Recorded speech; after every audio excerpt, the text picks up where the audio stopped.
Bonjour à tous et bienvenue dans cette nouvelle vidéo. Aujourd'hui on va parler pavé puisque je vous emmène avec moi à Paris-Roubaix. Et pour ça, rien de mieux que de se faire coacher la veille de la cyclo par la team professionnelle FDJ Suez. J'ai également un tout nouveau vélo à vous présenter spécialement pour l'occasion. Alors c'est parti.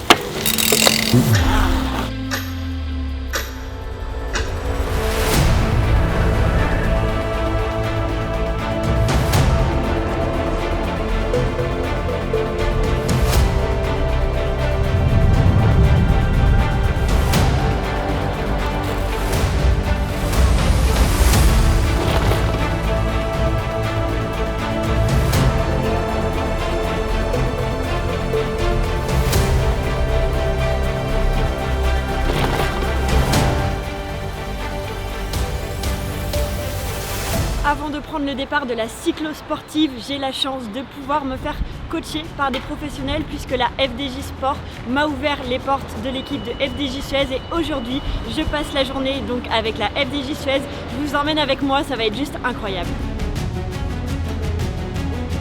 On a toujours un peu d'appréhension parce que je pense que si on doit choisir une course, la plus dangereuse en tout cas du calendrier, c'est celle-là. On sait que tous les ans il y a des chutes, le but c'est juste de ne pas y être dedans. C'est pas trop une course que j'appréhende, c'est plus vraiment comme on le dit, c'est surtout le premier secteur qui est vraiment important. Donc, parce qu'au final, dès qu'on passe ensuite ce secteur-là, il y a déjà une présélection qui est faite et après la course ne fait que commencer. Donc pour ça il faut être placé. Donc oui, il y a toujours un peu d'appréhension. Mais l'envie est tellement supérieure à l'appréhension que ça reste de côté. Ce matin au programme, les filles vont aller faire une sortie déblocage. Là elles sont en train de se préparer dans leur chambre. Donc en attendant, on va voir ce qui se passe niveau mécanique. Les mécanos sont en train de préparer tous les vélos. Donc on va voir ce qui se passe là-bas.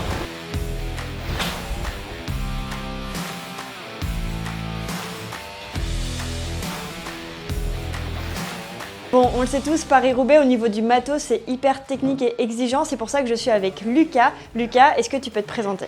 Je m'appelle Lucas, je suis mécanicien d'équipe FDJ Suez depuis 6 ans. Au niveau du vélo ou des roues, qu'est-ce que tu conseilles, plutôt aluminium ou carbone? Aujourd'hui c'est tout en carbone, cadre et roue.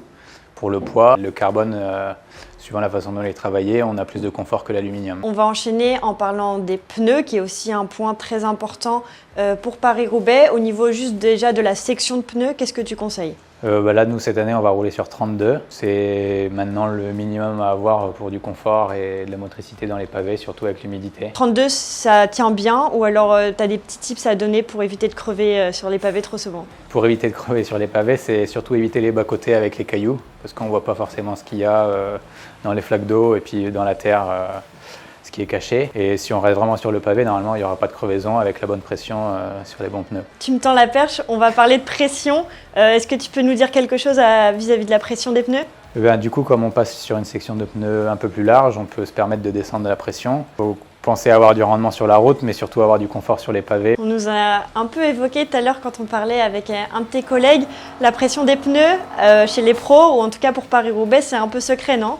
Oui, chacun a un peu sa recette, suivant le fabricant de pneus et puis le ressenti des coureuses sur la course, c'est des éléments plutôt secrets. On reste dans le domaine des pneus, du tubeless ou des chambres à air. Il y a toujours deux parties. Qu'est-ce que tu conseilles pour prendre le départ de Paris-Roubaix? Le tubeless aujourd'hui c'est plus sécure, on va dire, parce qu'on est sûr qu'il n'y aura pas de pincement de la chambre à air sur les pavés s'il y a un gros choc. Donc là on est dans la voiture assistance, on est parti pour faire la sortie déblocage des filles. Donc elles vont faire 45 bornes, ce qui donne à peu près 1h30 de vélo et donc on va pouvoir les suivre pendant leur sortie.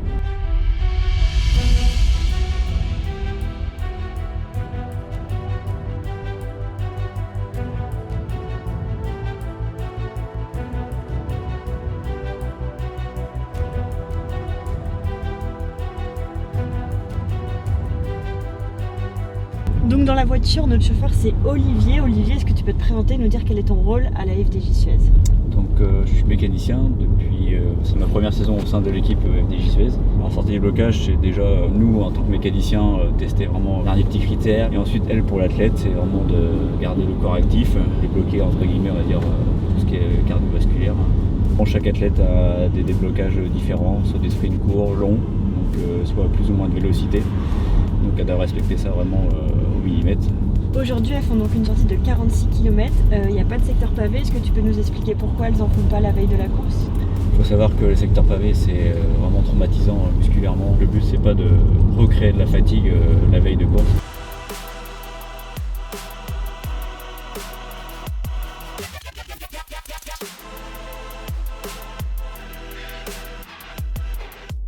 Ouais, Paris-Roubaix, enfin moi en tout cas c'est vraiment le ressenti que j'avais et les gens ont très peur, c'est d'avoir mal aux mains. Toi, quelles sont tes astuces et ta stratégie pour éviter ces douleurs-là? La première année, du coup, j'avais mis vraiment des tapes sur mes mains. Ça n'avait pas été vraiment une bonne expérience parce que justement les pavés ça remue tellement que ça avait bougé les tapes et donc c'était limite pire qu'autre chose parce que du coup ça me faisait des appuis encore supplémentaires. Et au final je me suis rendu compte que nos mains sont déjà plus ou moins forgées pour ça et donc juste les simples gants, moi ça m'a suffi. Ouais, c'est vrai que la première fois que j'avais fait la reconnaissance, alors que je suis pas fragile d'habitude, mais là j'avais vraiment des énormes douleurs, pas spécialement dans les mains mais plus dans les avant-bras quoi, parce qu'en fait on est tellement en train de serrer, ça fait comme une crampe. Donc pour moi les mains ça va. Du coup, au niveau de ta position des mains, quand tu abordes des secteurs pavés, tu as tendance à mettre en haut du guidon, en bas des cocottes. Comment tu gères ta position de main? J'avoue que je les laisse vraiment comme elles sont. Alors oui, ça secoue, il faut gripper un peu plus, il faut un peu plus s'accrocher parce que si on reste normal, ça tombe vite. Mais du coup, en agrippant un peu plus, je les laisse là, sur les cocottes, ouais, vraiment. aussi. Ouais, ça va dépendre en fait déjà si on a quelqu'un devant, parce que comme on dit, il faut quand même être prêt à freiner. J'ai quand même du mal à mettre les mains en bas sur les pavés, il y en a qui arrivent mais je me sens pas trop confortable, donc moi c'est plus vers les cocottes ou alors s'il y a personne devant moi sur le devant du cintre pour bien pouvoir on va dire absorber un peu comme en BMX quoi les pavés. Secteur que tu aimes le moins? On connaît la trouée, on connaît le carrefour de l'Arbre qui sont plus difficiles. Pour moi le Mont Saint-Pével est encore plus dur parce qu'il est long, il y a des virages et on est déjà entamé et la fin du secteur est un peu en faux plat montant. Tu vois la route en haut là-bas, mais c'est long. Il suffit qu'il y ait un petit vent défavorable, c'est horrible. Comment tu gères toi du coup la distance? Quels sont tes conseils pour... moi je fais 145 aussi demain. Voilà, quels sont tes conseils pour bien gérer la longue distance au niveau de l'hydratation, de l'alimentation? Ouais, c'est sûr que surtout sur cette course-là, c'est quand même important et c'est aussi à la fois difficile parce que on va être concentré dans notre effort, on va se dire ok, un secteur de fait, un deuxième, etc. Et on peut en oublier de s'alimenter, de s'hydrater. Mais je pense qu'il faut essayer un peu de se mettre des rappels, déjà de se dire par exemple ok, à chaque fois que je sors d'un secteur, je prends 3 secondes pour boire.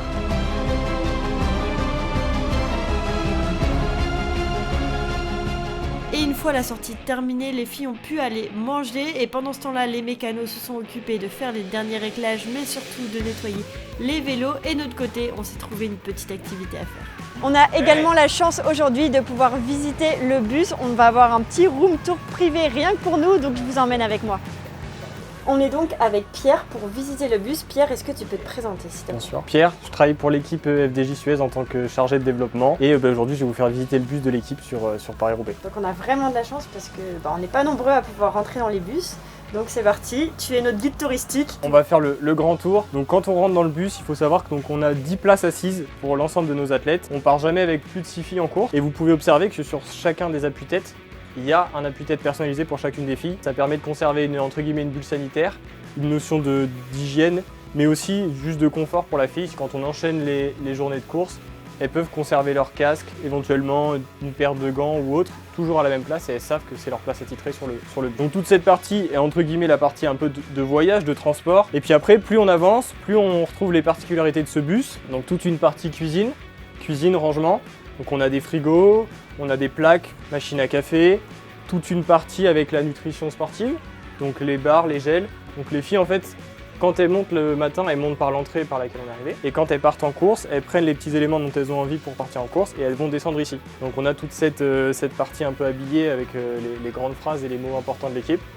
Et après elles rejoignent le départ grâce à ça. Et la dernière partie, donc une zone douche sanitaire classique qu'on peut retrouver, donc ce qui permet aussi sur les journées où les conditions météo sont difficiles de pouvoir rapidement changer et de ne pas attraper froid ou autre. Et une petite salle de briefing pour finir où on a la chance d'avoir cette configuration avec télévision. C'est plutôt complet, vous l'avez vu, le bus est un vrai lieu de vie où... Puis la journée s'est terminée par un massage avant d'avoir le brief de course et il était temps d'aller au dodo pour le jour J. Quoi de mieux que de venir directement à l'usine d'origine pour récupérer un vélo? Nous sommes à Rouvigny et on va découvrir la toute nouvelle usine d'origine. Rémi Lefebvre, directeur général de Origine et cofondateur. Origine, c'est une société française qui a été créée il y a une dizaine d'années. On a voulu commencer avec un cadre de route qui a été l'Axom. D'ailleurs, on pourra aller voir, on a le tout premier Axom là, qui est presque juste derrière moi. On a commencé à élargir la gamme sur le VTT, puis le gravel. Maintenant le vélo électrique. Dans la gamme aujourd'hui, on a même une petite draisienne. Origine, en fait, on a la spécificité de faire des vélos totalement à la carte. Nos vélos sont vendus en direct sur notre site internet ou à l'usine. Tout s'articule autour d'un configurateur à partir duquel on a la possibilité de customiser le vélo. Notre principal objectif, c'est de travailler un maximum sur la qualité des produits pour garantir une satisfaction client totale. Je m'appelle Gérald Delavallard, je suis responsable de production chez Origine. Je vais vous présenter toutes les étapes de production d'un vélo chez Origine. La première étape, on va sortir le cadre et on va travailler sur la surface. Donc on va travailler sur une surface brute, on va venir corriger les aspérités du cadre. Le cadre va passer dans un robot qui va poser l'après. Une fois cette deuxième phase effectuée, le cadre va partir en cabine où là on va venir appliquer une base de peinture. On arrive au deuxième poste qui se trouve derrière moi où on va poser en fait les transferts. L'étape suivante, c'est l'application du vernis. De choisir une finition soit satinée ou soit brillante. Le vélo est de nouveau contrôlé, poliché. L'étape qui est effectuée en parallèle du séchage du cadre, c'est la fabrication de la roue. La fabrication de la roue primale, on va venir choisir les transferts qu'on va poser sur la jante. Donc on va passer à l'assemblage de la roue où on aura donc première étape, donc la mise en place du rayon dans le moyeu. La seconde étape, la mise en place du rayon avec l'écrou sur la jante. La troisième étape qui sera vraiment sur une machine où on va monter en tension cette roue. Et la dernière étape où on va faire un contrôle des rayons. On va contrôler la tension des rayons individuellement. La dernière étape pour la fabrication du vélo, c'est l'assemblage. Et un second picking, donc quand le vélo est sec, quand les roues sont prêtes, on a un picking qui est effectué pour venir sortir les composants du vélo. Tout est rassemblé sur un chariot et le chariot arrive sur la ligne d'assemblage. Le client également a cette opportunité de choisir tous les composants sur son vélo. Donc la largeur de cintre, la longueur de la potence, le choix de la longueur de manivelle, les développements également. Et une fois que le vélo est monté, il passe à un contrôle qualité assez poussé où on doit avoir 35 ou 40 points de contrôle. Une fois que ces contrôles sont effectués, on passe à la partie expédition où là directement chaque vélo a un emballage spécifique selon le type de vélo. Alors là nous sommes avec Pierre, c'est le directeur du bureau d'études de chez Origine. Est-ce que Pierre tu peux nous présenter un peu ton métier? Je suis directeur bureau d'études chez Origine, c'est-à-dire que je chapeaute l'équipe d'ingénieurs et techniciens qui s'occupe du développement des nouveaux vélos, des nouvelles roues. Première question, quelle section de pneus tu conseillerais pour rouler sur des pavés? Plus gros possible, ça dépend de ton vélo. Si ton vélo accepte plus gros, tu mets plus gros. Il faut vraiment de la puissance et souvent c'est au début que tu roules vite et après tu roules moins vite. Et au moment où tu commences à être un peu collé et que ça commence à taper, tu vas être bien contente d'avoir ton pneu un peu plus gros. Qui dit section large, dit qu'on crève souvent moins parce que les pneus sont moins fragiles. Mais on a deux types de montage, le montage tubeless et le montage chambre à air. Qu'est-ce que tu conseillerais pour faire Paris-Roubaix? Pour le gravel, le tubeless, clairement. Et pour Paris-Roubaix, je prendrais tubeless. Parce que justement, j'aurais tendance à rouler avec des pneus plus gros et avec des pressions plus faibles. Et donc le tubeless, il est vachement adapté à ça. On va maintenant parler de la gamme Origine. Donc vous avez des vélos de route, des vélos de gravel, des vélos de VTT. Pour Paris-Roubaix, quel vélo de la gamme Origine tu recommanderais? Si tu es vraiment à l'aise sur les pavés, l'Axom 3 avec des pneus en 35, ce serait le top. Après, moi personnellement, je prendrais le Grax. Quand je roule sur les pavés, je prends le Grax à chaque fois, avec des pneus en 40. Est-ce que tu as des tips à conseiller pour des gens qui n'ont jamais roulé sur des pavés? Des roues carbone pas très hautes du coup. Après, niveau, on va dire, main, mettre des gants, mettre plusieurs couches de guidoline ou des inserts gel peut-être.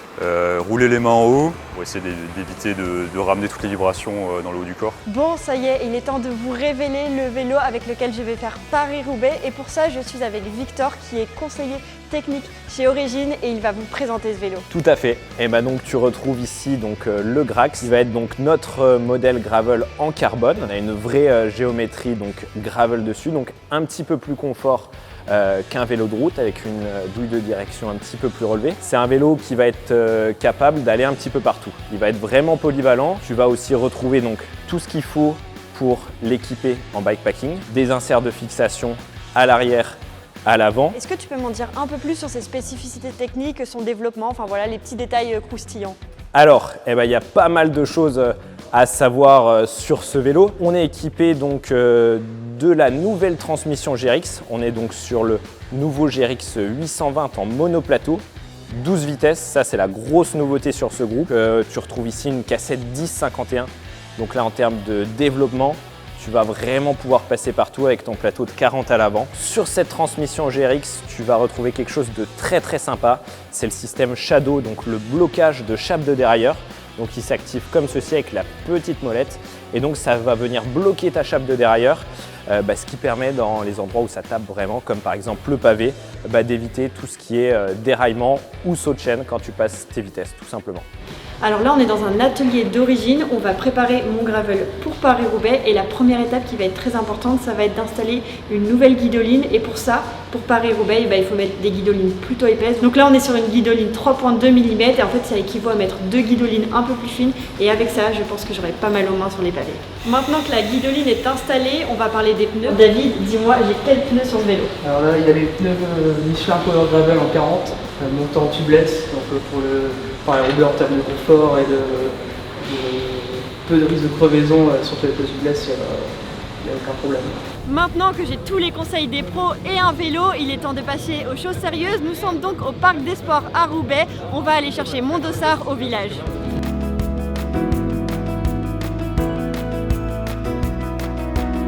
Juste devant nous, nous avons les ambassadrices de la FFC, juste ici. Donc on va aller leur dire bonjour.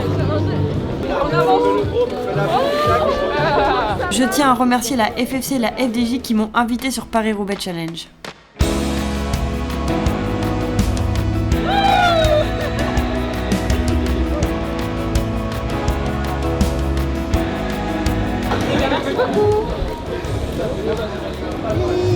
Ça y est, l'année dernière c'était 70, là c'est 145. Ça y est, il est 5h du matin et nous voilà au Parc des Sports pour le départ du 145 km.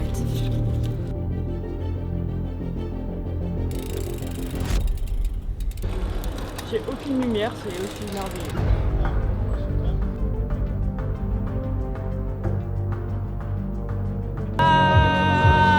Voilà ce qui se passe dans ma tête. J'ai mon cœur, il va super vite. Attention! 5, 4, 3, 2, 1, c'est parti! Me voici donc parti pour mon deuxième Paris-Roubaix Challenge. L'année dernière, j'avais fait le 70 km et là, je m'engage donc pour le 145 km, ce qui est quasiment 2 fois plus.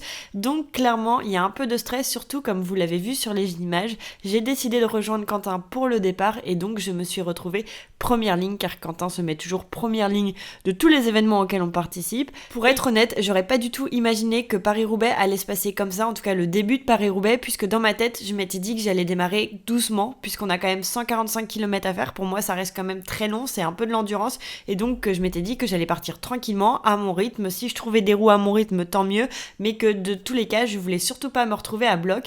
Mais finalement, Quentin m'a apporté un détail qui est très important, c'est que pour Paris-Roubaix Challenge, en tout cas pour le parcours des 145 km, on a d'abord 50 km de route à faire avant d'atteindre le premier secteur pavé. Donc 50 km, c'est long, et d'autant plus qu'en fait, ce jour-là, on avait vent de face pour les 50 premiers kilomètres. Donc être seul et aller doucement, c'était clairement pas la bonne idée, et donc Quentin m'a vraiment forcé, en tout cas pas forcé méchamment, mais il a vraiment insisté sur le fait que c'était important que j'essaye de tenir un groupe. Et bon bah là je suis dans le groupe de tête, donc techniquement c'est toujours les gens un peu plus compétiteurs qui se placent sur les premières lignes comme ça, mais regardez, finalement j'ai trouvé aussi une fille qui vient également des Pays de la Loire qui est là, et donc finalement tout ça, ça me booste un peu et je me dis bon, je change de mood. En fait, là, je voulais y aller tranquillement, mais c'est pas la bonne idée. Ok, je vais peut-être perdre plus d'énergie à essayer de suivre un groupe qui va plus vite que ce que j'aurais fait de base, mais si j'avais été seule, et bah, vent de face toute seule, clairement, j'aurais perdu aussi beaucoup d'énergie et j'aurais perdu énormément de temps. Et il ne faut pas oublier quand même qu'il y a une barrière horaire, comme toutes les cyclosportives. Donc, vous allez le voir, je vais vraiment booster mon moral et mes jambes pour faire un super départ de ce Paris-Roubaix Challenge. Le départ de Paris-Roubaix, c'est un peu spécial puisque, en tout cas pour le parcours des 145 km, on a un départ libre entre 7h et 9h. Et le principe de fonctionnement, c'est qu'ils font partir les gens par sas pour éviter de créer des gigantesques pelotons de cyclistes qui bloquent toute la ville. Donc nous, on était dans le premier sas, on va dire, à partir. On était un groupe de 40 cyclistes, je pense, à peu près. Et donc le premier objectif, ça va être de sortir de la ville puisqu'on a 5, 6, 7 km, enfin en tout cas moins d'une dizaine de kilomètres pour quitter le centre-ville, même si on a une moto ouvreuse devant nous, et ben évidemment on respecte le code de la route, donc c'est toujours un petit peu plus accidentogène si je veux dire, donc on essaye de rester bien attentif pour éviter une mauvaise chute dès le départ et on essaye de sortir au plus vite de ce centre-ville. Nous voilà en dehors du centre-ville, nous sommes dans les campagnes du nord et ça devient tout de suite beaucoup plus agréable pour rouler. Le petit peloton du coup se forme et au départ on était assez mal placés, en tout cas vous voyez devant moi il devait y avoir 5-6 cyclistes et au final on n'était pas assez abrités, donc déjà que c'était un gros effort on va dire pour moi de partir avec ce groupe de tête qui roulait bien plus vite que ce que je pensais, enfin on était à 35-40 km/h je pense, donc on a décidé au fur et à mesure de se reculer pour qu'on puisse être plus abrités et que je prenne moins le vent et ça a été vraiment une décision qui m'a permis de durer beaucoup plus longtemps dans ce groupe-là. Donc je vais m'accrocher, je vous assure que je vais m'accrocher, je vous montre ça tout de suite. Une fois mieux placée dans les roues, en tout cas au milieu de pack, ça me permet vraiment d'être plus abrité et d'avoir mon cœur qui redescend un petit peu. Évidemment, il est élevé. Quand je le regarde à chaque fois, je suis environ à 170. Mais j'essaye de bien rester focus. Je sais que cet effort, il est plus intense que ce que j'avais imaginé. Mais vraiment, c'est hyper important pour moi de rester dans ces roues-là. Parce que les 50 km toute seule vent de face, ça aurait été trop difficile et j'aurais perdu beaucoup trop de temps. Donc vraiment, je fais tout ce que je peux pour m'accrocher et rester dans les roues de ce gros pack. Là, on est à plus de 25 km parcourus. Donc on a déjà fait la moitié de cette première portion de route et comme vous allez le voir, il y a des moments où je vais me faire décrocher parce que j'en peux juste plus ou qu'il y a une relance un peu trop forte, mais j'ai le mental et vraiment j'ai de très bonnes jambes le jour de Paris-Roubaix Challenge, donc je mets les mains en bas du cintre, j'appuie sur les jambes et je me raccroche à ce train qui est indispensable. Vraiment, j'insiste sur le fait que oui, l'effort est plus intense, mais vraiment, ça a été la meilleure décision tout simplement que j'ai pu faire. Heureusement que j'ai écouté Quentin. Donc voilà, je suis de nouveau accrochée au pack et parfois, voilà, ça va m'arriver de me redécrocher un petit peu, mais il n'y a pas de souci. J'ai les jambes, je réappuie un peu plus et me voilà de nouveau en queue de peloton. Après 35 km parcourus avec ce groupe de tête, une moyenne de 35 km/h, donc vraiment, ça a envoyé très très fort. Je détache le groupe et je suis avec 2 camarades pour continuer les 15 derniers kilomètres à faire. Clairement ça servait à rien de donner plus dans le gros pack, je pense que là je serais arrivée complètement cramée sur le premier secteur, donc finalement je commençais à voir qu'il y a 2-3 personnes qui commençaient à lâcher et à trouver un rythme un peu plus faible et je me suis dit que c'était le moment pour moi de lâcher aussi, c'est pour ça que je me suis mis avec ces 2 garçons et franchement ça a été trop top. Tout de suite on s'est mis à échanger et à faire des relais tournants, donc pour finir la route vers le premier secteur c'était juste idéal. On est à quelques kilomètres du premier secteur et le premier secteur je vous l'avais pas encore dit mais il s'agit de la trouée d'Arambert, la fameuse mythique trouée, un secteur 5 étoiles et donc à ce moment là il y a un énorme pack, donc j'imagine que c'est le deuxième sas qui est parti derrière nous qui est en train de nous rattraper. Et clairement, dans ma tête, je me le dis tout de suite, je n'ai pas du tout envie de passer la trouée avec un énorme pack et un énorme peloton, puisqu'évidemment, c'est un secteur où il y a énormément de risques de chute ou de crevaison qui peuvent déstabiliser les cyclistes. Donc moi, je préfère vraiment faire la trouée le plus seul possible. Donc je vais laisser ce pack-là passer, je vais laisser mes camarades accrocher le groupe et moi, je vais me laisser complètement détacher pour essayer d'avoir 100 mètres, 200 mètres derrière et aborder la trouée sereinement toute seule. Ça y est, je passe la chicane qui a tant fait débat et je m'engage dans la trouée d'Arambert. Franchement, j'y vais avec le plus de puissance possible, j'essaye d'avoir plus de 200 watts dans les jambes et ça me permet d'avoir une bonne allure. Finalement, moi je trouve que c'est vraiment un secteur que j'aime beaucoup. Ok, étape, mais là on est dans les choses sérieuses en fait, on est dans les pavés que moi j'aime faire en tout cas. Donc petit problème mécanique tout de suite, j'avais mis une Insta360 sur mon guidon et ça tape tellement que j'ai une batterie de ma X3 qui va s'éjecter et qui va tomber au sol.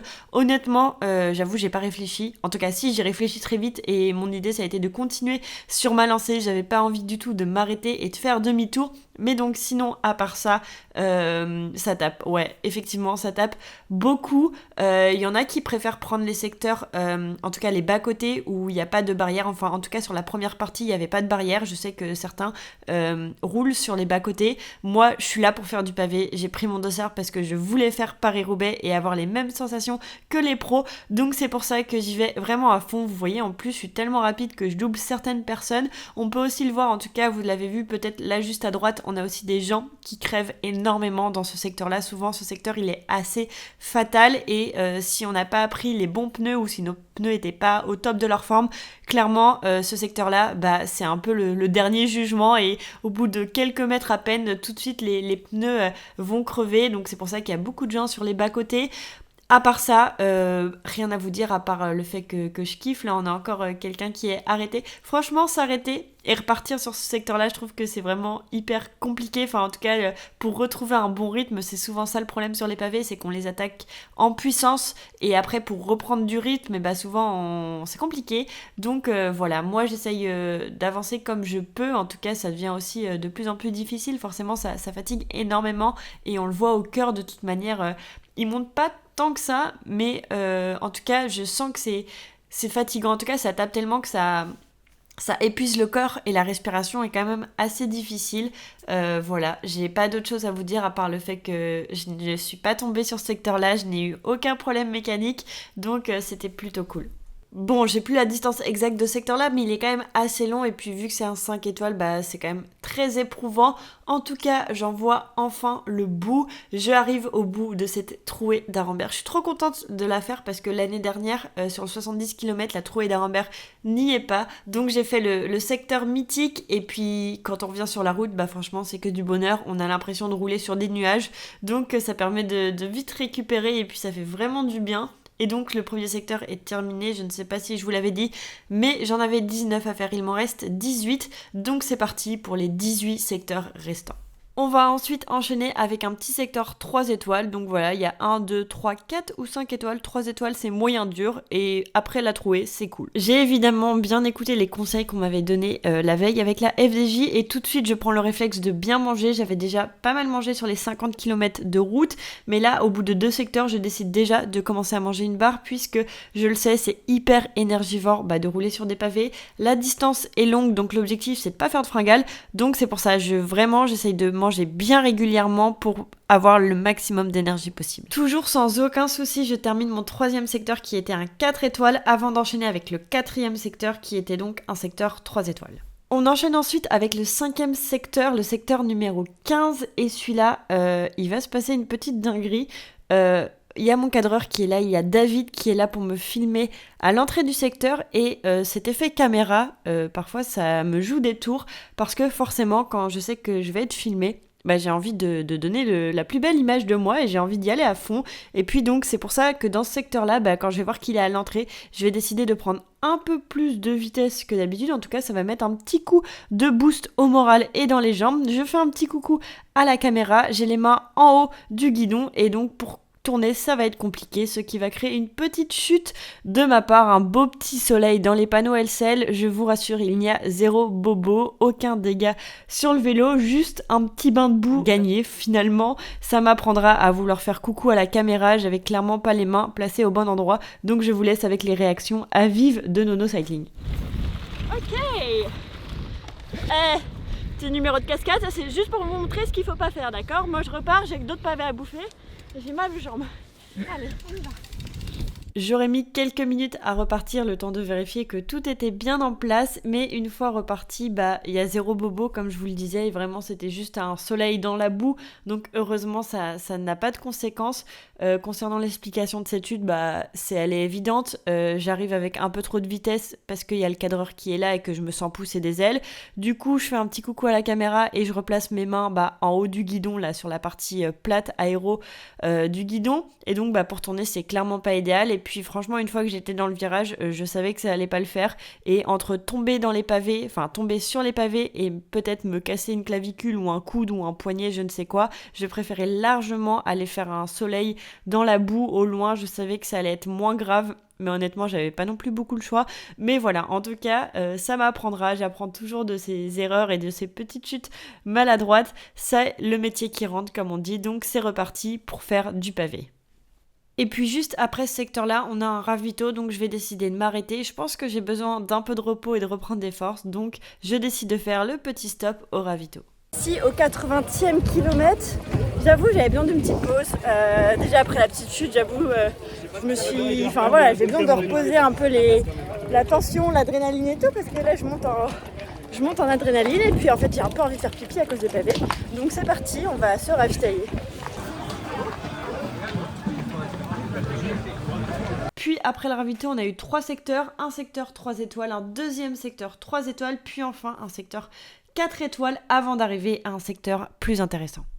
Nous y voilà, nous sommes au deuxième secteur 5 étoiles de ce parcours des 145 km. Nous sommes au 97e kilomètre et nous attaquons le secteur de Mons-en-Pévèle. Donc si vous avez vu le début de la vidéo, et j'en doute pas, vous avez vu l'interview de Marie qui disait que c'était clairement son secteur qu'elle détestait le plus. Et franchement, je vais clairement la comprendre et je vais souvent repenser à ce qu'elle m'a dit.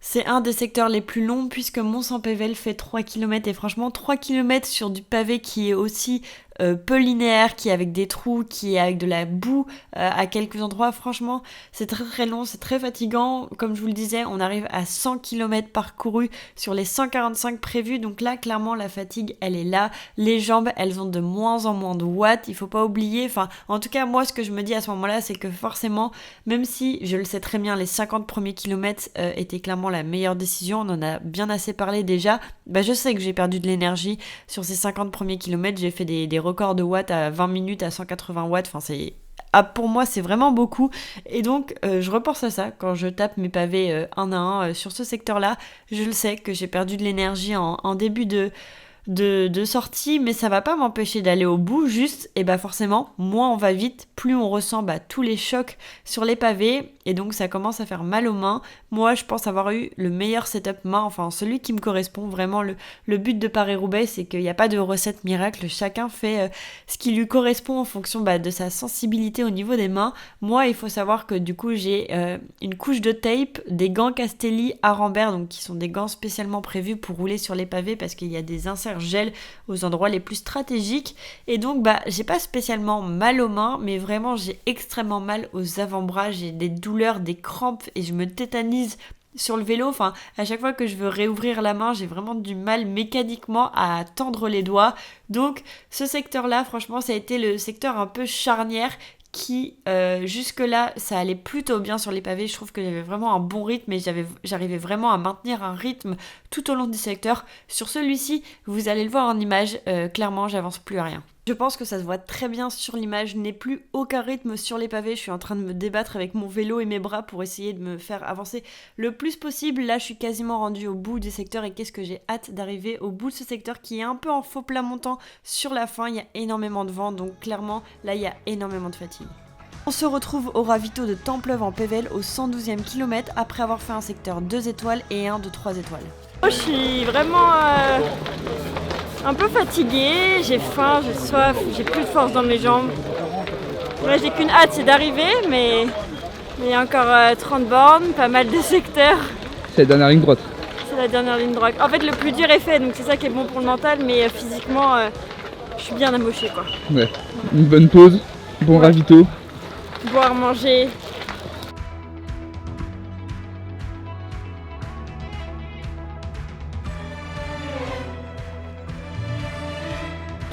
On remplit les poches. En vrai, je me ferais bien un petit sauce. Mais bon, on va se contenter du sucré.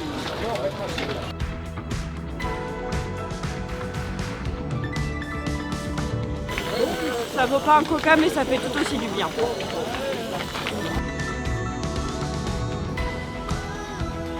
Il faut savoir aussi que dans les ravitaux, il y a des Shimano Service Center, ce qui permet de faire réparer votre vélo pour n'importe quel problème mécanique que vous avez pendant la course. Plus j'arrive tôt, plus tôt je peux me reposer. Allez, en route!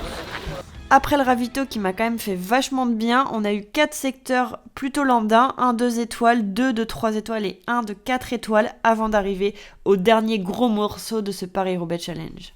Nous voici donc au mythique Carrefour de l'Arbre. Carrefour de l'Arbre que j'avais déjà fait l'année dernière puisqu'il fait partie intégrante du parcours des 70 km. Donc je le connais ce secteur et franchement je le trouve pas si difficile que ça. Effectivement, comme tous les 5 étoiles, les pavés sont vraiment pas terribles. Mais franchement au niveau du moral, je trouve que celui-ci c'est le plus simple à faire puisque quand on a déjà fait du coup 15 secteurs avant, on le sait, celui-ci c'est le dernier qui est difficile et donc finalement puisque après ce secteur là il nous reste plus que des 1 et des 2 étoiles, on se dit que finalement une fois qu'on est arrivé au bout de celui-ci, on a fait le plus difficile. C'est un peu comme si c'était terminé terminé. Alors dans ma tête, je suis vraiment en train de kiffer les derniers pavés sur lesquels je vais rouler, en tout cas les pavés les plus difficiles sur lesquels je vais rouler. C'est bientôt terminé, donc je veux vraiment profiter de tous ces instants-là. Des pavés à Nantes, il y en a pas, et je vais pas dans le Nord tous les 4 matins, alors même si c'est difficile, je suis vraiment en train de kiffer. Ça y est, je suis dans la dernière ligne droite, j'arrive au bout de ce carrefour de l'Arbre et franchement je suis trop contente, j'ai encore eu 0 problème mécanique, donc ça c'est juste trop chouette, un Paris-Roubaix sans aucune crevaison, franchement c'est magique, donc vraiment je savoure, je profite, je souris aux photographes et direction maintenant le Vélodrome de Roubaix. Pour finir ce Paris-Roubaix Challenge en douceur, on a donc un premier secteur 2 étoiles, puis un deuxième secteur 2 étoiles et ça y est, le décompte a commencé. On commence à voir le panneau des 5 km avant l'arrivée et puis ils vont s'enchaîner les uns après les autres avant d'arriver dans le dernier secteur, le petit secteur anecdotique 1 étoile, le secteur de centre-ville. Donc là, c'est clairement du pavé de ville, donc 0 difficulté, mais au moins on peut attaquer ce vélodrome dans les très bonnes conditions.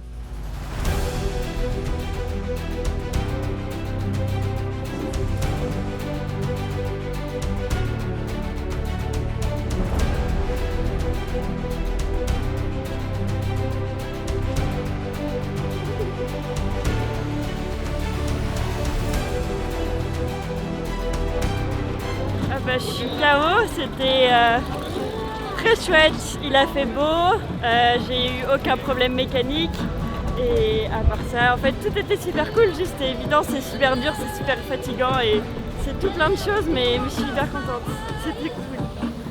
Alexandre était là pour me faire le ravito d'arrivée et m'a donné une petite gaufre qui m'a vraiment fait plaisir. J'ai pu récupérer ma médaille et on peut observer ensemble l'état de mon vélo qui est clairement plein de boue, mais Paris-Roubaix c'est ça, rentrer avec un vélo propre ce serait trop facile et ce serait pas du jeu. En tout cas franchement le Grax il a été juste génial sur les pavés.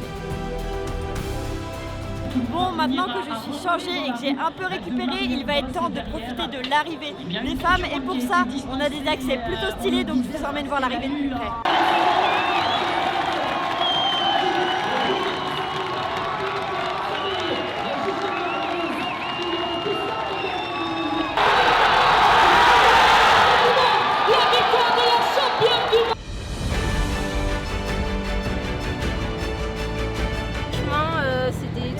Je me suis trop amusée, le vélo était parfait, franchement du coup j'ai même pas subi les pavés en final, c'était trop facile, non pas trop facile non plus mais voilà, après niveau stratégie on n'a pas trop fait ce qui était prévu mais c'est la magie de Paris-Roubaix parce qu'on change à chaque fois la stratégie mais je pense qu'on peut être fier de l'esprit combatif qu'on a montré. On aurait aimé faire un podium et je pense que bien sûr on peut toujours tourner la course d'une autre manière mais on a couru vraiment de manière agressive et on peut être fier pour ça. On fait 5e donc c'est bien, je pense qu'on ne pouvait pas faire mieux aujourd'hui quand même, elle arrive avec des sprinteuses donc c'est vraiment sans regret, elle a tenté dans le final. Pour ma part c'était quand même un bon moment de passer les secteurs, quelques secteurs toute seule devant, c'était cool.